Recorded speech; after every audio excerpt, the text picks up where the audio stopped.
Hello friends, this is Shobhika. Welcome back to my channel Shobhika Tripathi. तो चलिए start करते हैं गाइस आज का सेशन। कैसे हैं आप सब? जल्दी से एक बार कमेंट करिए, बताइए सब कुछ ऑडियो वीडियो क्लियर है या नहीं। तो फिर स्टार्ट करते हैं सेशन। जल्दी से जुड़ जाइए गाइस। सब कुछ सही है, ऑडियो वीडियो सही है, स्टार्ट किया जाए। चलिए गाइस तो स्टार्ट करते हैं। इधर कुछ दिनों से सेशंस नहीं हो पा रहे थे, I am so sorry guys. अभी आप सेशन पे नए हैं, प्लेटफॉर्म पे नए हैं, पहली बार आए हैं, तो आप लोग यहाँ पर टेलीग्राम से जरूर जुड़िए। यहाँ पर पीडीएफ शेयर कर दिया जाएगा। इसके अलावा कोई भी डाउट क्वेरी है सेशन से रिलेटेड या टीचिंग एग्जाम से रिलेटेड तो आप पूछ सकते हैं, कनेक्ट हो सकते हैं डायरेक्ट।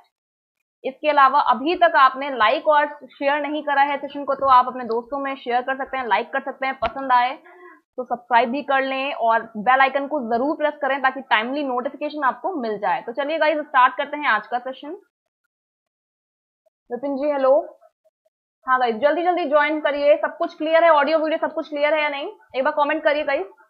तो यहाँ पर हम स्टार्ट करते हैं पहले क्वेश्चन से। पहला क्वेश्चन भाई आपको स्क्रीन पे दिख रहा है, शिक्षक डैश के महत्वपूर्ण स्तंभ हैं। ठीक है, रिवीजन कर रहे हैं, जल्दी जल्दी चलेंगे और थ्योरी भी चल रही है साथ में गाइस।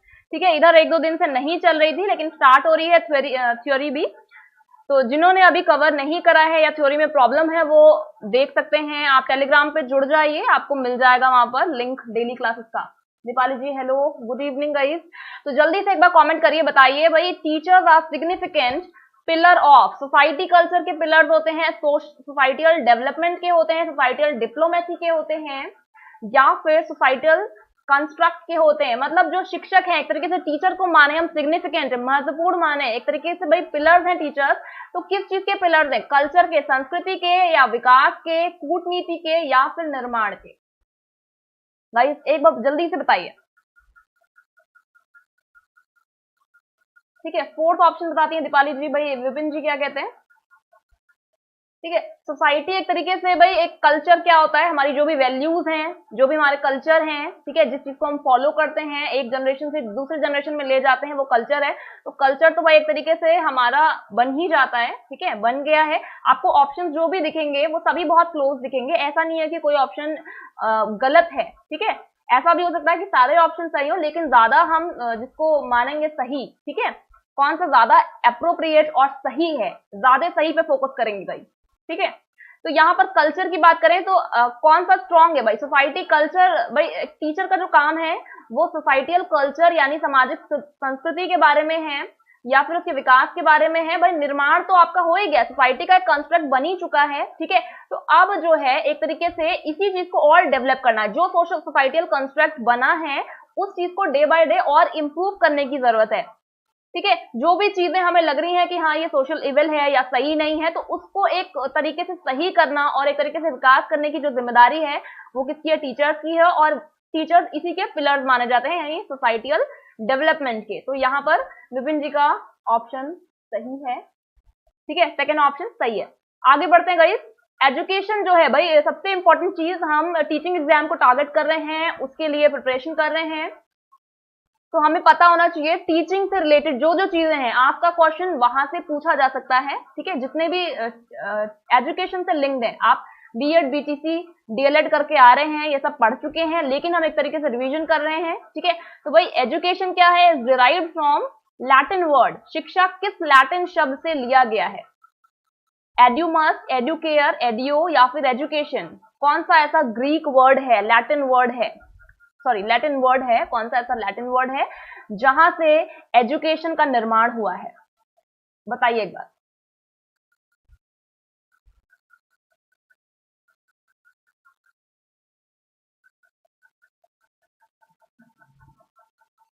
सेकंड ऑप्शन बताती हैं, बहुत ही बढ़िया, दीपाली जी बताती हैं सेकंड ऑप्शन।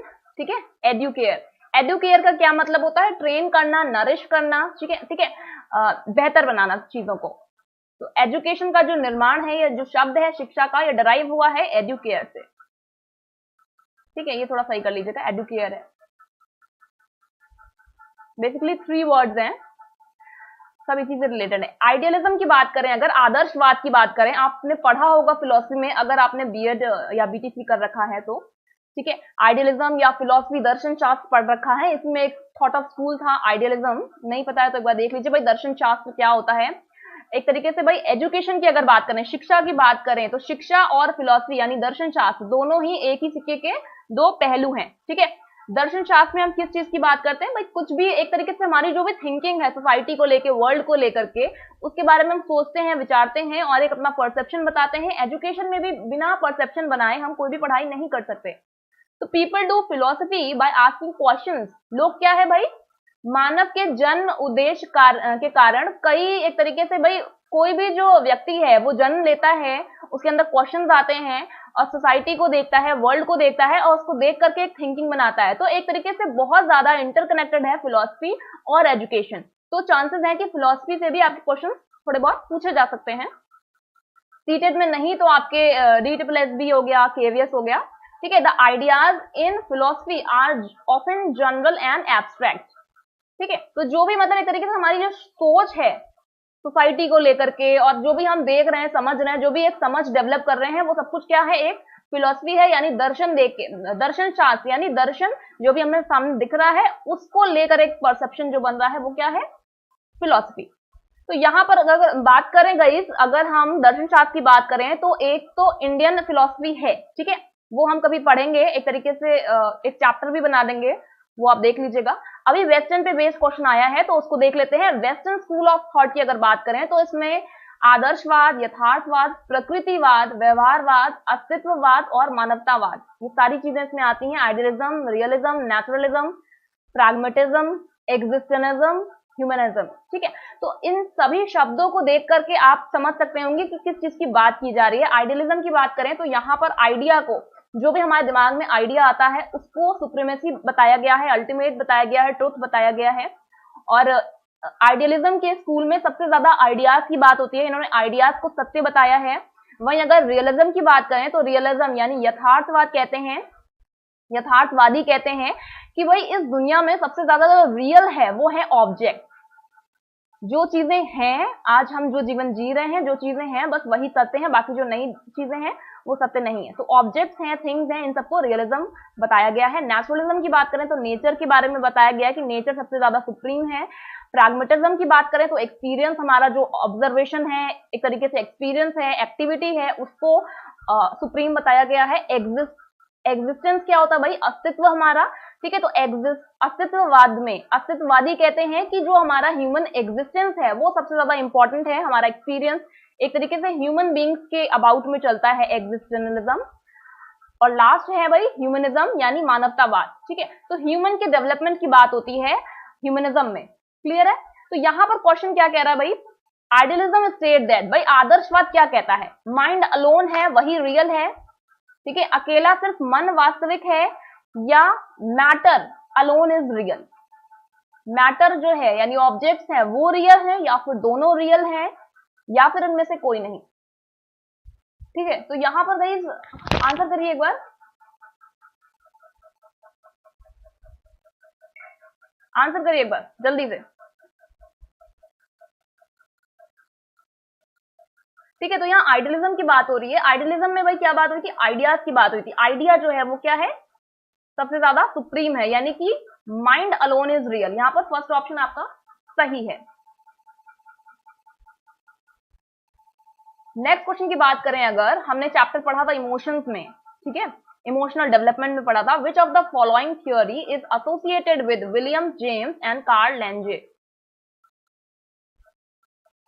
कार्ल लैंगे की थ्योरी। ठीक है, तो यहाँ पर भाई कौन सा ऐसा थ्योरी है जो इनसे एसोसिएटेड है। ठीक है, तो यहाँ भाई बिल्कुल क्लियर है आपका, जेम्स लैंगे थ्योरी दिया हुआ है जो कि इससे एसोसिएटेड है, आपको नाम से ही लग रहा होगा। ठीक है, विलियम जेम्स और इनके एसोसिएट दोनों का एक योगदान था। ठीक है, कौन सी थ्योरी देने में, इमोशंस की थ्योरी देने में, हम पढ़ चुके हैं गाइस। ठीक है, ठीक है, तो यहाँ पर आपका फर्स्ट ऑप्शन सही है, टू फैक्टर इंटेलिजेंस का है। कॉमन सेंस थ्योरी भी बिल्कुल नहीं है, नॉन ऑफ दीज भी है ना। यहाँ पर आपका पहला ऑप्शन सही है, जैसा कि आप नाम से ही देख सकते हैं भाई, कोई भी अंदाजा लगा सकता है। लेकिन एक बार देख लेते हैं भाई इनकी थ्योरी क्या थी, जेम्स लैंगे थ्योरी क्या थी भाई, लैंग की थ्योरी थी। जेम्स लैंग ने एक तरीके से पहली बार, ये साइकोलॉजिस्ट हैं, इन्होंने पहली बार एक्सप्लेनेशन दिया था इमोशंस का, पहली बार इमोशंस के बारे में बात करी थी। ठीक है, और इनके साथ इनके एक एसोसिएट भी थे, तो इन दोनों का नाम जेम्स और लैंग दोनों का ही नाम इस थ्योरी में आता है। कौन सी थ्योरी होती है? James Lang theory. ठीक है, हम पढ़ चुके हैं एक बार, आप रिवाइज कर सकते हैं। इसके अलावा जिन लोगों ने नहीं अभी पढ़ा है वो फॉलो कर सकते हैं, जुड़ सकते हैं मेरे साथ टेलीग्राम पे। इसको जल्दी मैं कवर करने की कोशिश करूंगी आपका इमोशनल डेवलपमेंट के चैप्टर में। क्लियर है? आगे बढ़े। नेक्स्ट क्वेश्चन की अगर बात करें, प्रोसीड करें, तो वही फिफ्थ क्वेश्चन क्या है? Learning in the family is which mode of education? परिवार में सीखना शिक्षा की कौन सी विधा है?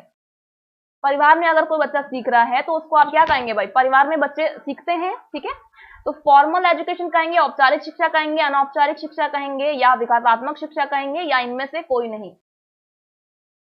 भाई देखा जाए तो फॉर्मल एजुकेशन क्या है? आप पढ़ने जाते हैं, स्कूल जाते हैं, शिक्षा ग्रहण करने जाते हैं, सेमिनार अटेंड करते हैं, मीटिंग्स अटेंड करते हैं, ठीक है, आप इस टाइम ऑनलाइन पढ़ रहे हैं, तो इस तरीके से हम शेड्यूल फिक्स करते हैं बकायदा पढ़ने के लिए। आप कॉलेज जाते हैं, ये सब पढ़ाई किसमें आती है भाई? फॉर्मल एजुकेशन में आती है। तो अगर आप फैमिली में सीख रहे हैं तो ये क्या हो गया भाई? आप इनफॉर्मल एजुकेशन को ग्रहण कर रहे हैं, अनौपचारिक शिक्षा है भाई। डेवलपमेंटल एजुकेशन, जो डेवलपमेंट की बात करें, ठीक है, तो यहाँ बेसिकली जो आपकी एजुकेशन है वो फॉर्मल होगी या फिर इनफॉर्मल होगी। Very good. ठीक है, तो यहाँ पर भाई कौन सा ऑप्शन सही है आपका? ठीक है, सेकंड ऑप्शन।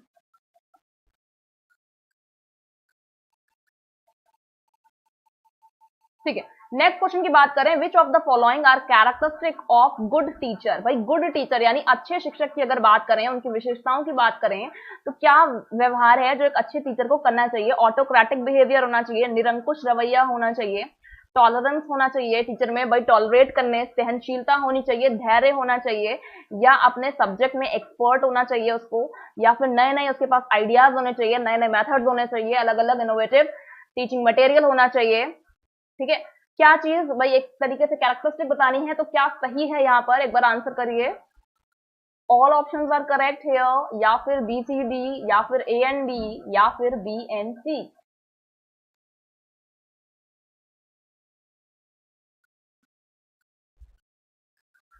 बताइए एक बार। ऑटोक्रेटिक की अगर बात करें भाई, ऑटोक्रेटिक क्या होता है? एक डेमोक्रेटिक होता है, एक ऑटोक्रेटिक होता है। डेमोक्रेटिक में सबकी बात करी जाती है, और ऑटोक्रेटिक में भाई अपनी ही चलाई जाती है। ठीक है, तो ये चीज तो सही नहीं है। एक तरीके से आपका टीचर सेंटर्ड नहीं, लर्नर सेंटर्ड होना चाहिए क्लासरूम। तो पहला ऑप्शन तो बिल्कुल कट हो जाएगा। टॉलरेंस, भाई टीचर में सहनशीलता होगी, धैर्य होगा, तभी बच्चों को एंटरटेन कर पाएगा, सुन पाएगा, एक तरीके से पढ़ा पाएगा। सब्जेक्ट जो भी टीचर पढ़ा रहा है उसमें एक्सपर्ट होना चाहिए टीचर को, और नए नए आइडियाज डिस्कवर करने की कोशिश करना चाहिए, नए नए मेथड्स को अडॉप्ट करना चाहिए, और अच्छे से टीचिंग मेथड्स, अच्छे टीचिंग मटेरियल को यूज करके एक तरीके से पढ़ाना चाहिए। तो यहाँ पर आपका बी सी डी तीनों ही ऑप्शन सही है। दीपाली जी ने पहला ऑप्शन बताया है, विपिन जी ने सेकंड ऑप्शन बताया है। ठीक है, सेकंड ऑप्शन सही है, तो यहाँ पर सेकंड ऑप्शन सही है। क्लियर हो गया गाइस? तो यहाँ पर भाई एक बार कैरेक्टरिस्टिक भी आप देख सकते हैं अच्छे टीचर की क्या होती है, एक बार पढ़ सकते हैं, पीडीएफ शेयर किया जाएगा यहाँ पर, तो आप एक बार देख लीजिएगा। नेक्स्ट क्वेश्चन की बात करें अगर, कैथारसिस से तात्पर्य है, कैथारसिस क्या होता है इसकी बात अगर करें, कैथारसिस का मतलब क्या है भाई? वेंटिंग एन इमोशन और getting it out of the system, critical self analysis, यानी गंभीर आत्म विश्लेषण को कहते हैं। तो कैथारसिस क्या होता है भाई? एक इमोशन को बाहर भेजना, ठीक है, एक भावनाओं को बाहर भेजना और सिस्टम को प्यूरिफाई करना, ठीक है, या फिर सब्लिमेशन ऑफ ह्यूमन एग्रेशन, मानवीय आक्रमण का उच्चीकरण, या फिर अपने एंगर को, controlling of anger by forgetting about it, अपने एंगर को कंट्रोल करना और भूलना, जो भी कोई गुस्से का कारण है उस चीज को भूलने की कोशिश करना। तो यहाँ पर क्या है एक बार जल्दी से बताइए, कोई आइडिया है इसका? जल्दी से एक बार आंसर करिएगा। कैथारसिस क्या होता है?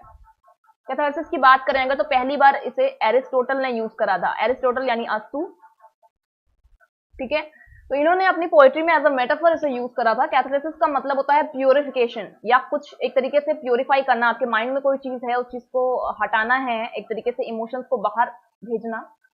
क्लियर है? तो यहाँ पर सेवेंथ का फर्स्ट ऑप्शन सही है। क्रिटिकल सेल्फ एनालिसिस नहीं है, सब्लिमेशन नहीं है ह्यूमन एग्रेशन का, या फिर कोई आपको गुस्सा आ रहा है उस चीज को भूलने की कोशिश करना भी नहीं है। ठीक है, तो यहाँ जो एक सबसे अप्रोप्रिएट ऑप्शन है वो है ऑप्शन ए। आप इसके बारे में पढ़ भी सकते हैं। इसका कैथारसिस का मतलब होता है प्यूरिफिकेशन, एज अ मेटाफर इसे यूज किया जाता है कोई भी चीज क्लीन करने के लिए। क्लियर है? तो इस तरीके से इमोशन, भाई इमोशन जो है उसको रिन्यूएबल करना, थोड़ा सही करना और अपने दिमाग में थोड़ा ना प्यूरिफाई करना, उस चीज को क्लींजिंग करना, ठीक है, दिमाग का शुद्धिकरण कह सकते हैं अगर सिंपल लैंग्वेज में देखें तो। नेक्स्ट क्वेश्चन की तरफ प्रोसीड करते हैं। क्वेश्चन 8 की बात करते हैं। Mind has a quality mind has a quality to organize things. भाई आपके दिमाग में जब आप चीजें समझते हैं तो उसको ऑर्गेनाइज करते हैं। जैसे मैं आपको कोई चीज रैंडमली बता दूं, ठीक है, या बचपन में आपने कुछ चीजें रैंडम देखी होंगी, अब बाद में लेटर ऑन आप चीजों को कनेक्ट कर सकते हैं, ऑर्गेनाइज कर सकते हैं। पहले हो सकता है आपको चीजें ना समझ में आती हो, पहले बचपन में आपने हो सकता है वॉवल्स पढ़ा हो, कॉन्सोनेंट पढ़ा हो, तब आप नहीं समझ पाते होंगे कि क्या बात कर रही है मैम ये, ठीक है, लेकिन अब आप चीजों को कनेक्ट कर सकते हैं, ऑर्गेनाइज कर सकते हैं, ठीक है। तो ये जो क्वालिटी है आपके माइंड की, ये किस चीज से रिलेटेड है? The basic thought related to, भाई ये मूल विचार जो है किस चीज से संबंधित है? कनेक्टिविज्म से, बिहेवियरिज्म से, क्लासिकल कंडीशनिंग या फिर कंस्ट्रक्टिविज्म से? बताइए एक बार।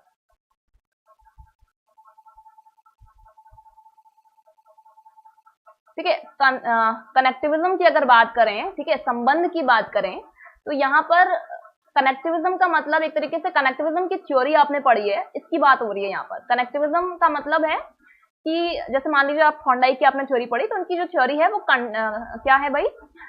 कनेक्टिविज्म है, ठीक है, संबंध दिखाती है कि कैसे भाई स्टिमुलस की वजह से, स्टिमुलस दे रहे हैं हम, ठीक है, उत्तेजित कर रहे हैं, उसकी वजह से हमें कोई रिस्पॉन्स मिल रहा है, यानी कि प्रतिक्रिया मिल रही है, दैट इज कनेक्टिविज्म। कैसे कनेक्शन है ये दिखाया जा रहा है। बिहेवियरिज्म की अगर बात करें, बिहेवियरिज्म की भी बात करेंगे भाई, जैसे कि मान लीजिए कंडीशनिंग की अगर बात करें, ठीक है, वॉटसन कंडीशनिंग की बात करें हम, तो ये आपका कैसे कैसे बिहेवियर को हम चेंज कर सकते हैं कंडीशनिंग करके। क्लासिकल कंडीशनिंग की पावलव की अगर बात करें तो क्लासिकल कंडीशनिंग की बात होती है, ठीक है, पावलव ने फादर ऑफ क्लासिकल कंडीशनिंग किसको कहा जाता है? पावलव को कहा जाता है। बिहेवियरिज्म की अगर बात करें तो वॉटसन को फादर ऑफ बिहेवियरिज्म यानी आचरण का बिहेवियरिज्म यानी फादर ऑफ बिहेवियरिज्म, आचरण के जनक माने जाते हैं। कौन? वॉटसन, ठीक है। तो कंस्ट्रक्टिविज्म की अगर बात करें तो भाई कंस्ट्रक्टिविज्म यानी रचनावाद, एक तरीके से कंस्ट्रक्ट करना नॉलेज को। भाई नॉलेज को एक बच्चा क्या करता है? अपने माइंड में कंस्ट्रक्ट करता है, जैसे वो दुनिया को देखता है, फिजिकल वर्ल्ड से रिलेट करता है, मिलता है, चीजों को अपने आसपास देखता है, तो अपने दिमाग में चीजों को क्या करता है? ऑर्गेनाइज करता है। तो mind has a quality to organize things, ठीक है। इसके बारे में कौन कहता है भाई? पियाजे कहते हैं। तो पियाजे क्या है? रेडिकल कंस्ट्रक्टिविस्ट हैं, और इन्होंने बताया कि बच्चे अपने संज्ञान का निर्माण खुद कर सकते हैं, ठीक है, संरचना करना, एक तरीके से रचना करना। तो ये जो थिंग्स जो हमारा माइंड के अंदर कैपेबिलिटी होती है ऑर्गेनाइज करने की, ये कौन कहता है भाई? कंस्ट्रक्टिविज्म कहता है। क्लियर है? फोर्थ ऑप्शन यहाँ पर सही है। क्लियर हो रहा है गाइस? आगे बढ़े, चलिए नेक्स्ट क्वेश्चन पे प्रोसीड करते हैं। Aggressiveness, destructiveness and disobedience, non cooperation etcetera are the characteristic of आक्रमणता, आक्रामक बिहेवियर आपने देखा होगा, विनाशकारी, और कुछ एक बच्चों के अंदर थॉट आता है कि भाई हम किसी की हेल्प नहीं करेंगे, ठीक है, एक आक्रोश जो होता है बच्चों में कभी कभी आपको देखने को मिलता है, एग्रेसिव बिहेवियर देखने को मिलता है, ठीक है, तोड़फोड़ करने वाला बिहेवियर, विनाशकारी बिहेवियर, ठीक है। तो ये सब जो भाई कैरेक्टरिस्टिक है, ये जो विशेषताएं हैं, ये आपको किसमें देखने को मिलती हैं भाई? इसको आप किस तरीके से कैटेगराइज करेंगे? वैचारिक विकार बताएंगे इसको, या न्यूरोलॉजिकल डिसऑर्डर बताएंगे, बिहेवियरिज्म डिसऑर्डर बताएंगे, या फिर फिजियोलॉजिकल डिसऑर्डर बताएंगे? क्या बताएंगे आप इसे? बताइए एक बार गाइस, जल्दी से आंसर करिए कि अगर इस तरीके की कैरेक्टरिस्टिक किसी बच्चे में देखने को मिल रही है तो आप उसे क्या बोलेंगे? बहुत ही बढ़िया, विपिन जी ने आंसर करा है थर्ड ऑप्शन, दैट इज, ठीक है, कॉन्सेप्ट में प्रॉब्लम नहीं है बच्चे के, ठीक है, वैचारिक विकार नहीं है, न्यूरोलॉजिकल प्रॉब्लम नहीं है, माइंड में कोई दिक्कत नहीं है, ठीक है, बिहेवियर में दिक्कत है यहाँ पर। तो कौन सा डिसऑर्डर होगा भाई? व्यवहार संबंधी विकार, ठीक है, कोई शारीरिक विकार नहीं है ये। यहाँ मेन क्या है आपका? Behavioural disorder. Next and the last one, sorry second last one, ठीक है, ड्यूरिंग विच स्टेज, भाई पियाजे थ्योरी हम पढ़ चुके हैं, कॉग्निशन की थ्योरी, संज्ञान का हम पढ़ चुके हैं थ्योरी, ठीक है, सिद्धांत पढ़ चुके हैं। तो यहाँ ड्यूरिंग विच स्टेज, भाई आपको ये सारे स्टेजेस, 4 स्टेजेस की बात करी है पियाजे ने, तो ये सारे आपको ध्यान में रखने हैं, और जो भी हर स्टेज में कुछ गुण हैं जिसको बच्चा अचीव करता है उसको ध्यान में रखना है। टाइम ड्यूरेशन आपको याद ही होगी, ठीक है। तो सेंसरी मोटर की अगर बात करें, ठीक है, ज्ञानेंद्री की बात करें अगर, तो यहाँ पर 0 to 2 years होता है, प्री ऑपरेशनल की अगर बात करें 2 to 6 एंड कॉन्क्रीट की 6 to 11 और उसके बाद 12 to 18। ठीक है, ये कुछ टाइम पीरियड है भाई। यहाँ पर अगर बात करें ऑब्जेक्ट परमानेंस यानी कि वस्तु स्थायित्व कब आता है किसी बच्चे में, ये प्रीवियस ईयर का क्वेश्चन है, इंपॉर्टेंट क्वेश्चन है, कई बार पूछा जा चुका है। ठीक है, तो यहाँ पर अगर ऑब्जेक्ट परमानेंस की बात करें तो भाई कब आता है ये किसी बच्चे में। ठीक है, सेंसरी मोटर स्टेज में आता है ये। ठीक है, एकदम लास्ट में, सेंसरी मोटर स्टेज में एकदम लास्ट में आता है, बच्चा अटेन करता है। यहाँ पर बेसिकली क्या होता है, कोई भी ऑब्जेक्ट है, अभी तक बच्चा पहचानता नहीं था, उसको लगता नहीं था कि ये चीजें एग्जिस्ट करती हैं। बच्चे के सामने आपने कोई खिलौना दिया, उसको सामने से हटा भी लेंगे तब भी बच्चा जो है रोएगा नहीं इनिशियल टाइम में, लेकिन लेटर ऑन क्या है, वो रोएगा। उसको समझ में आएगा कि आपने उसको सामने से हटा तो लिया है लेकिन अभी भी वो इस दुनिया में है वो ऑब्जेक्ट। तो ऑब्जेक्ट परमानेंस वो समझने लगता है। तो ये एक तरीके से अटेन कर लेता है सेंसरी मोटर में लगभग 10 मंथ्स के अराउंड, इस बीच कर लेता है। तो यहाँ पर आपको ध्यान में रखना है, पियाजे थ्योरी भी बहुत जल्दी 1-2 दिन में कवर करने वाले हैं हम। आप जुड़ सकते हैं यहाँ पर, तो आपको लाइव क्लास का एक लिंक मिल जाएगा, उससे कनेक्ट होकर आप पढ़ सकते हैं guys. Next and the last one question is the psychometric approach to intelligence assume that intelligence is, भाई ठीक है, बुद्धिमानता के लिए साइकोमेट्रिक दृष्टिकोण मानता है कि बुद्धिमानता क्या है। भाई अगर हम इंटेलिजेंस की बात करें, बुद्धिमानता की बात करें, ठीक है, तो ये एक तरीके से जो अप्रोच है ये क्या बताता है। साइकोमेट्रिक अप्रोच की अगर बात करें, साइको मतलब भाई मन, और मैट्रिक का मतलब मेजर करना, यानी कि आप अपने दिमाग को एक तरीके से मेजर जब करते हैं, भाई हम किसी के दिमाग को नापने, किसी के दिमाग के इंटेलिजेंस को नापने की कोशिश करते हैं, किसी व्यक्ति के जब इंटेलिजेंस को नापने की कोशिश करते हैं तो साइकोमेट्रिक टेस्ट करते हैं। तो यहाँ पर भाई साइकोमेट्रिक अप्रोच में इंटेलिजेंस को क्या माना जाता है कि ये नापा जा सकता है, मात्रात्मक है, या फिर इसे मेजर नहीं किया जा सकता है, या फिर ये मात्रात्मक है और मेजर भी किया जा सकता है, या फिर ये मात्रात्मक नहीं है लेकिन इसको और मेजर भी नहीं किया जा सकता है, या फिर मात्रात्मक नहीं है लेकिन मेजर किया जा सकता है। एक बार जल्दी से बताइए, लास्ट क्वेश्चन है ये। और साइकोमेट्रिक आप भाई शब्द से आपको क्लियर होना चाहिए, साइको का मतलब मन और मैट्रिक का मतलब कोई भी चीज मेजर करना। तो हम भाई आपने देखा होगा वेरियस रिक्रूटमेंट एजेंसी हैं या कई जगह आपको देखने को मिलता होगा कि लोग जो है एप्टीट्यूड टेस्ट करते हैं। ठीक है, गैल्टन ने इसको पहली बार स्टार्ट करा था, father of psychometric approach is Galton, sir Francis Galton. तो ये ध्यान में भी रख सकते हैं। अब यहाँ पर साइकोमेट्रिक की अगर बात करें, ठीक है, तो यहाँ पर भाई क्या कहता है साइकोमेट्रिक टेस्ट, ये कहता है कि यहाँ पर भाई इसको मेजर किया जा सकता है और ये मात्रात्मक है। ठीक है, तो यहाँ पर भाई इसको मात्रात्मक बताया गया है और मेजरेबल भी बताया गया है साइकोमेट्रिक अप्रोच में। यहाँ पर आप देख सकते हैं कि साइकोमेट्रिक का जो टर्म है इसका मतलब है कि एक तरीके से टेस्ट करना।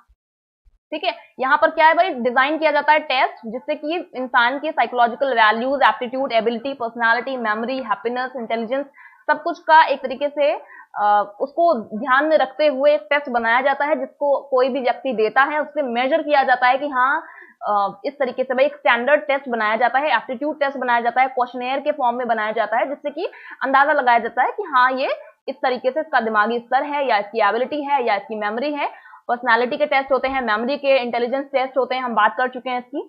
तो ये कुछ इस तरीके से साइकोमेट्रिक टेस्ट होते हैं जिसको पहली बार सर फ्रांसिस गैल्टन ने स्टार्ट करा था। क्लियर है, डार्विन से इंस्पायर होकर के इसको स्टार्ट करा गया था। तो फादर ऑफ साइकोमेट्रिक कौन है भाई, फ्रांसिस गैल्टन है भाई। तो अपना स्कोर बताइएगा, कैसा स्कोर रहा आज का और कितना यूजफुल रहा आज का सेशन गाइज।